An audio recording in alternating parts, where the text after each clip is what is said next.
श्री शिवाय नमस्तुभ्यम। हर हर महादेव। दोस्तों, आप सभी लोग जानते हैं कि 17 सितंबर से पितृपक्ष शुरू हो जाएंगे, जो कि 2 अक्टूबर 2024 के दिन तक चलने वाले हैं। दोस्तों, पितृपक्ष पूरे 16 दिनों के होते हैं और इन पितृपक्ष के 16 दिनों में आप लोगों को एक चावल की कटोरी वाला उपाय जरूर करना चाहिए, क्योंकि दोस्तों ये वो उपाय है जिस उपाय को करने से आपके जीवन की सारी दुख और परेशानी दूर हो जाती है। अब दोस्तों, यहाँ पर हम आपको एक बहुत ही जरूरी बात बता देते हैं कि साल में सिर्फ 16 ही होते हैं जो कि हमारे पितृ के दिन होते हैं।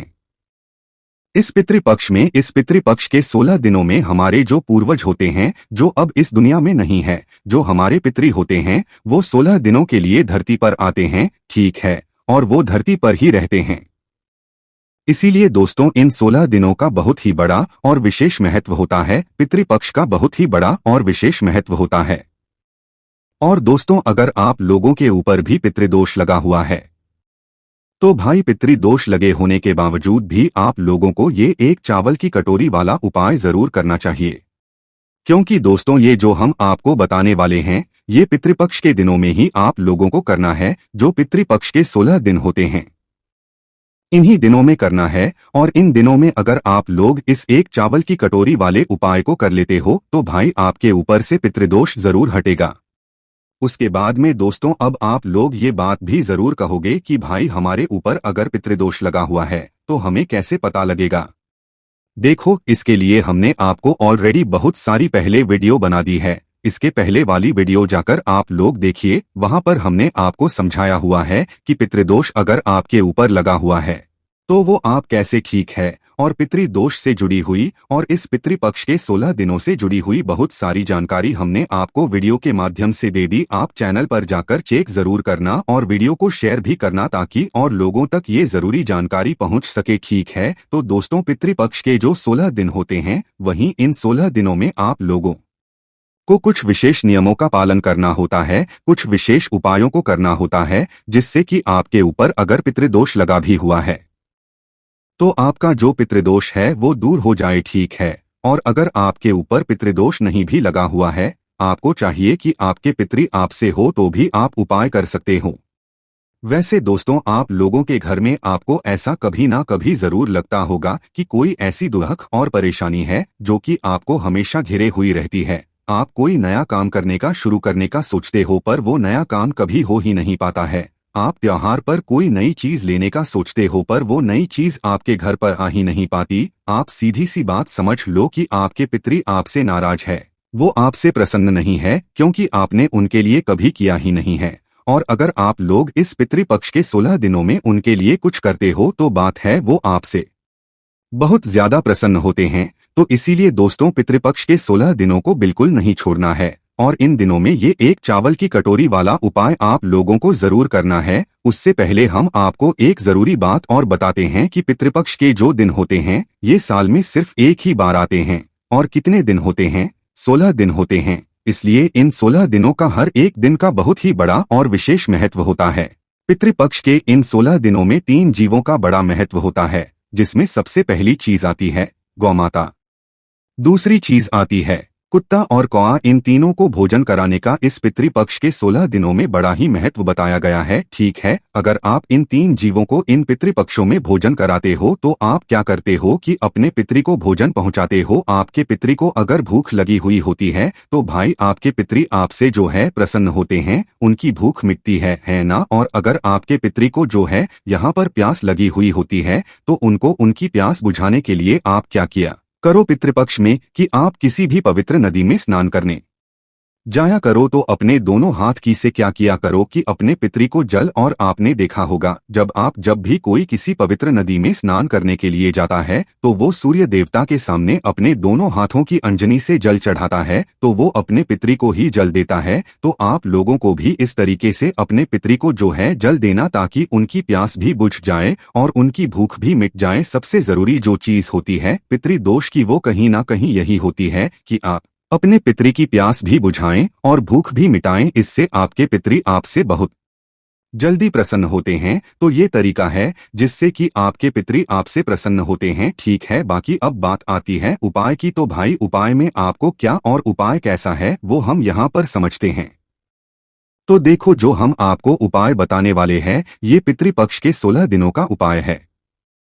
16 दिनों में से 2-3 दिन कोई भी आप लोग ले लेना। ये पूरे 16 दिन भी अगर उपाय करना चाहो तो कर सकते हो, कोई दिक्कत वाली बात नहीं है। ठीक है, उपाय का नाम आप समझ ही गए होंगे। एक चावल की कटोरी वाला उपाय है जो कि सिर्फ आपको पितृपक्ष के दिनों में करना है, इसके अलावा और कभी नहीं करना है। ये उपाय आपके ऊपर से पितृदोष हटाएगा, आपके पितृ को प्रसन्न करेगा। ठीक है, इस बात का ध्यान रखना। और ये उपाय खुद पंडित जी ने अपनी कथाओं के माध्यम से बताया हुआ है, जो कि हम आपको इस बता रहे हैं।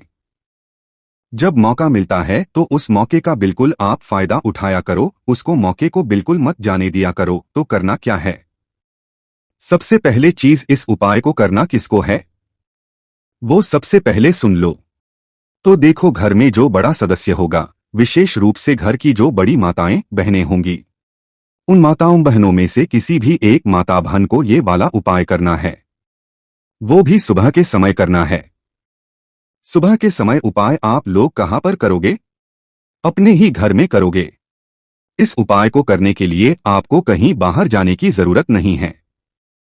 अब यहां पर हम आपको एक विशेष जानकारी और देते हैं। अगर आप पितृ की पूजन चाहते हो, पितृ की अगर आप लोग पूजन कर रहे हो, तो याद रखना पितृ की पूजन का समय दोपहर का समय होता है। सुबह और शाम भगवान की पूजन का समय होता है। पितृपक्ष की 16 दिन होते हैं। इन समय में जब आपने पितृ की पूजन करते हो तो वो दोपहर के समय करते हो, क्योंकि दोपहर का समय ही पितृ की पूजन के लिए यहाँ पर दिया गया है। ठीक है, तो इस बात का आप लोग ध्यान रखना। तो भाई, अब हम जानते हैं कि उपाय कैसे आप लोगों को करना है। तो देखो, विशेष रूप से वैसे तो घर की जो बड़ी माता बहन होगी उसको ये वाला उपाय करना है। अगर किसी कारणवश घर में माताएं बहनें उपस्थित ना हो तो फिर घर का कोई बड़ा सदस्य ये वाला उपाय कर सकता है, दिक्कत वाली बात नहीं है। पर पहली कोशिश कौन करेगा? भाई, घर की जो बड़ी माताएं बहनें होंगी वो उन बहनों में से कोई भी ये वाला उपाय करेगा। तब करना क्या है? सबसे पहले इस उपाय के नाम में आपको एक चीज समझ आ रही होगी, एक चावल की कटोरी वाला उपाय। तो इस उपाय में सबसे पहले चीज आपको एक चावल की कटोरी लेना है। क्या लेना है? एक चावल की कटोरी लेना है। तो भाई, अपनी एक चावल की कटोरी लो सबसे पहले। तो वो चावल की कटोरी अगर नहीं हो तो ज्यादा अच्छी बात है, वरना आपके घर की रसोई घर में जो अच्छी चावल की मतलब कटोरी हो वो आप कटोरी ले लो। कटोरी, उसके बाद में उस कटोरी के अंदर कच्चा चावल भरो। कच्चा चावल जो आपके घर की रसोई घर में हो, वही जो चावल आपके घर में बनता हो है ना, वो चावल में से आप लोग चावल ले लो और अपनी इस चावल की कटोरी को फुल भर लो। ठीक है, फुल भर लिया आप लोगों ने। चावल की कटोरी फुल होनी चाहिए, खाली नहीं होनी चाहिए, इस बात का ध्यान रखना है ना। और इस चावल की कटोरी को फुल भरने के बाद अब आपको चाहिए एक बेलपत्र। ठीक है, बेलपत्र वही जो शिव जी पर चढ़ती है। तो बेलपत्र आप खुद तोड़ के लेकर आना या तो कहीं से खरीद कर लेकर आना। इसमें ये क्वेश्चन आप बिल्कुल मत कि बेलपत्र ना मिले तो क्या होगा। क्या नहीं करना है?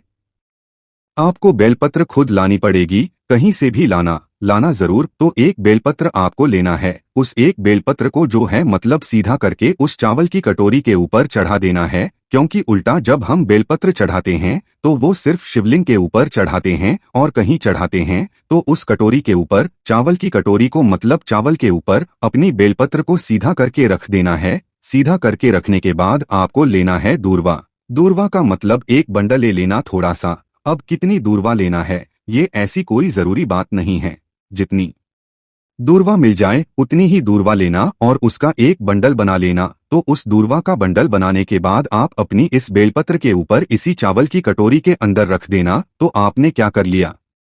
आपने एक चावल की कटोरी तैयार कर ली जिसके अंदर आपने कच्ची चावल भर ली है। उसके बाद में क्या करना है आप लोगों को कि आपने बेलपत्र रख ली, सीधी करके उल्टी करके नहीं रखना है, सीधी करके बेलपत्र रख ली और इसी बेलपत्र के ऊपर आपने एक दूर्वा का जो है बंडल बना के रख लिया। दूर्वा वही जो गणेश जी को समर्पित होती है। यहाँ पर एक चीज और आप ध्यान से सुन लीजिए, चावल की कटोरी में आपने चावल भरे हुए हैं, उसमें आपको ये देखने की जरूरत नहीं है कि चावल टूटे हैं, कटे फूटे हैं, कैसे हैं।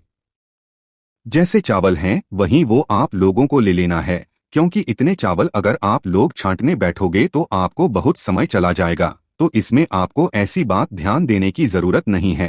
आपको बस चावल की कटोरी भर लेना है और अपने उपाय को यहाँ पर शुरू करना है। तो आपने यहाँ पर अपनी चावल की कटोरी में बेलपत्र और जो दूर्वा का बंडल है वो रख लिया। अब इसके बाद क्या करना है? अब देखो कि इसके बाद आप लोगों को अपनी इस चावल की कटोरी को लेकर अपने ही घर के रसोई घर में ये वाला उपाय ना आप स्नान करके शुद्ध होकर करना। शुद्धता का विशेष रूप से ध्यान रखना। पितृपक्ष में जो भी आपको अपने पितृ के लिए कार्य कर रहे हो, उपाय कर रहे हो, उसमें शुद्धता का विशेष रूप से ध्यान रखना है, क्योंकि पितृ को जो है हमें शुद्ध चीजें ही यहाँ पर समर्पित करनी चाहिए और खुद भी शुद्ध होकर ही जो है सारे कार्य करना चाहिए। इस बात का ध्यान रखना। तो भाई आपको शुद्धता का ध्यान रखते हुए इस चावल की कटोरी को तैयार करके आपको सीधा अपने घर के रसोई घर में आना है। और जब आप इस उपाय को कर रहे हैं तो आपको घर का रसोई घर भी बिल्कुल साफ होना चाहिए। तो अपने घर के रसोई घर चावल की कटोरी को लेकर आने के बाद आपको वो स्थान देखना है जहां पर आपके पितृ निवास करते हैं। ना तो वो स्थान कौन सा होता है, आपके घर का परिंदा। परिंदा कहने का मतलब है कि आपके घर का वो स्थान जहां पर आपका पीने का पानी रखा जाता है। अब भाई बहुत सारे लोग आज मॉडर्न हैं भाई, उनके घर में तो मटका होता ही नहीं है, पानी ऐसी जगह भरा ही नहीं होता है, उनके घर तो रो वगैरह होता है। तो भाई उस जगह पर तो सबसे पहली चीज तो हम उन लोगों से बस यही कहना चाहेंगे कि भाई आप अपने घर में एक ऐसी जगह पर रसोई घर में पानी भर के रखो जहां पर मतलब आप उस जगह से पानी रोज पिया करो। ठीक है, भले ही रोज ना पियो, कभी कभी पी लिया करो, पर उस जगह पर पानी जरूर भर के रखा करो। तो आपके घर की रसोई घर में एक छोटी सी जगह बनाकर उस जगह पर पानी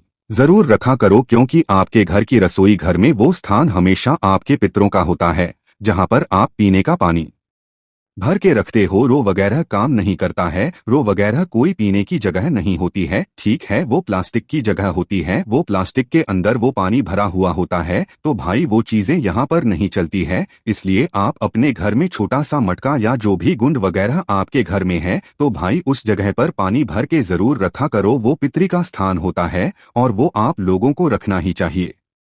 तो भाई आपको क्या करना है, अपने घर के रसोई घर में उस जगह पर आना है जहां पर आपके घर में पीने के पानी का स्थान हो, जहां से आप लोग पीने का पानी भरते हो। उस जगह पर आ जाना और उस जगह पर आने के बाद इस कटोरी को ऐसी जगह पर रखना है जो जगह जो है बिल्कुल अच्छी हो, शुद्ध हो। इस बात का ध्यान रखना है। इस कटोरी को उस जगह पर रखने के बाद क्या करना है, इस कटोरी के पास में आप लोगों को अपना एक दीपक भी रखना है। दीपक जो आप अपने पितृ के लिए जलाओगे ना, वो दीपक को तैयार करने की विधि भी जान लो। आपके पितरों के लिए जो दीपक तैयार होता है वो हमेशा लंबी बाती का दीपक तैयार होता है, ठीक है। और लंबी बाती के साथ में वो जो दीपक होगा वो मिट्टी का होगा है ना। तो भाई एक नया दीपक ले लेना, आपको आराम से कहीं से भी मिल जाएगा। अगर आप खरीदने के लिए जाएंगे तो भाई एक दीपक लेकर आप अपने पितरों के लिए वो जो दीपक है उसे तैयार कर लेना है ना। उस दीपक के अंदर आप लोग लंबी बत्ती रखना और उसके अंदर शुद्ध देसी गाय का घी डालना है। इस बात का विशेष रूप से ध्यान रखना है ना। देसी गाय का घी डालने के बाद आपका भाई जो दीपक है वह तैयार हो जाता है, लंबी बाती का वो दीपक होगा। फिर उस दीपक को लेकर आपको वापस से अपने इसी स्थान पर आना है जहां पर आपने अपने चावल की कटोरी रखी हुई है। इस स्थान पर आने के बाद दोस्तों दक्षिण दिशा का पता कर लेना, क्योंकि जो दीपक हम हमारे पितरों के लिए जलाते हैं वो हमेशा दक्षिण बाती का जलाते हैं ना। तो भाई ये कटोरी आपने जहां पर रखी हुई है ना, इसी कटोरी के पास में अपना वो जो दीपक है दक्षिण दिशा पता करके इस बत्ती का मुख पहले तो ये दीपक जला लेना और जिस तरफ से ये दीपक जल रहा हो उस दीपक की बत्ती का मुख जो है दक्षिण दिशा की तरफ करके अपने पितृ के नाम का स्मरण करते हुए वहां पर इस दीपक को रख देना। तो आपने क्या किया, अपनी चावल की कटोरी को परिंदे के पास में रखा, पीने के पानी वाले स्थान में अपने घर के रसोई घर के पास में रसोई घर में रखा, उसके पास में एक दीपक लगा दी। अब देखिए ये जो कटोरी आपने रखी हुई है ये कटोरी आपके घर में या तो 2-3 दिन रहे या तो पितृपक्ष के पूरे पूरे 16 दिन रहे। देखो 2-3 दिन भी रख रहे हो चाहे 16 दिन रख रहे हो, ये कटोरी आपकी वहां से नहीं हिलनी चाहिए। ना तो चावल हिलने चाहिए, ना बेलपत्र ना चाहिए। बस जो दीपक आप लोग ने लगाया हुआ है ना, इस दीपक को आप लोग रोज बदल दिया करो, मतलब दीपक तो वही रहेगा। बस सुबह शाम जो है आप दीपक बत्ती जो है वहां पर कर दिया करो। अपने पितृ के लिए है ना, लंबी बाती का ही और शुद्ध देसी गाय के घी का ही है ना। तो जिस दिन आप उपाय करोगे सुबह सुबह उस दिन तो दीपक जलाओगे ही जलाओगे। फिर शाम जैसे ही दीपक हो जाता है भाई शाम के समय वापस से आप उस जगह पर दीपक जलाना, फिर अगले दिन सुबह वापस जलाना, फिर शाम को वापस जलाना। इस तरीके से आप लोगों को अगर 2-3 दिन अगर आप उपाय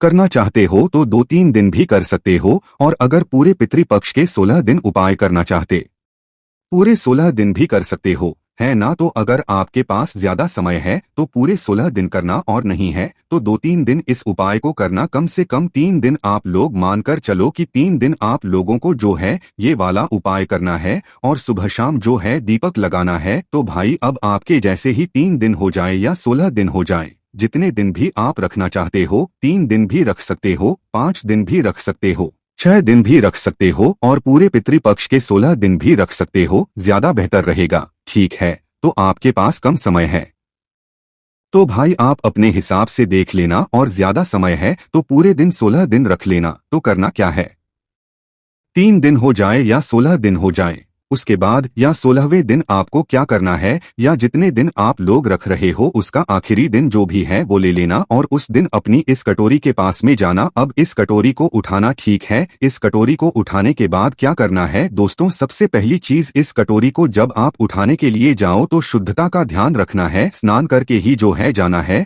और सुबह सुबह ही जाना है, या दोपहर के समय भी जा सकते हो, 10, 11, 12 बजे के बीच में है ना। तो करना क्या है, इस बेलपत्र है के ऊपर, मतलब इस चावल की कटोरी के ऊपर आपने जो बेलपत्र और जो दूर्बा रखी हुई होगी, इस बेलपत्र और दूर्बा को उठा लो, और के बाद क्या करो, सीधा भगवान शिवजी के मंदिर में जाओ। जब आप सुबह पूजन करने के लिए जाओ ना, तो इस बेलपत्र को और इस दुर्गा को भगवान शिवजी के मंदिर में लेकर जाना है, और भोले बाबा को इसे समर्पित कर देना है। मतलब शिवलिंग के ऊपर भी समर्पित कर सकते हो, शिवजी की मूर्ति के सामने भी समर्पित कर सकते हो। तो दूर्वा और बेलपत्र को आपको भगवान शिवजी की शिवलिंग के ऊपर या शिवजी के सामने समर्पित कर देना है। समर्पित करने के बाद आपको जो है वापस से उसी जगह पर आना है जहां पर आपने अपनी कटोरी को रखा हुआ है। इस कटोरी को उठाकर, जिसके अंदर आपके चावल अभी बचे हुए हैं, इस चावल की कटोरी को उठाकर आपको अपने में पूरे में घुमा लेना है ना। जितने आपके कमरे हैं, जितने आपके घर की बाउंड्री है, पूरे में एक बार लेकर घूम लेना है। घूमने के बाद फिर इस चावल की कटोरी को लेकर आपको ऐसी जगह डाल देना है, इन चावलों को, जहां पर जो पक्षी होते हैं वो दाना चुग लें। और या तो आप किसी जल में जाकर भी डाल सकते हो, जहां पर जो भी जीव वगैरह होते हैं, मछली वगैरह होती हैं, वो इन चावल के दानों को खा लें। कहने का मतलब ये है कि जहां पर भी आप इन चावल के दानों को डालें, वहां पर जो भी जीव जंतु हैं या जो भी पक्षी हैं वो इन्हें चुग लें। इस बात का ध्यान रखना है। इसके बाद में दोस्तों आपका ये वाला उपाय पूरा हो जाता है। इस उपाय को करने के बाद आपके ऊपर से पितृदोष हटेगा, आपकी जीवन से दुख और परेशानी भी जाएगी, और आपको बहुत सारी खुशियां भी प्राप्त होंगी।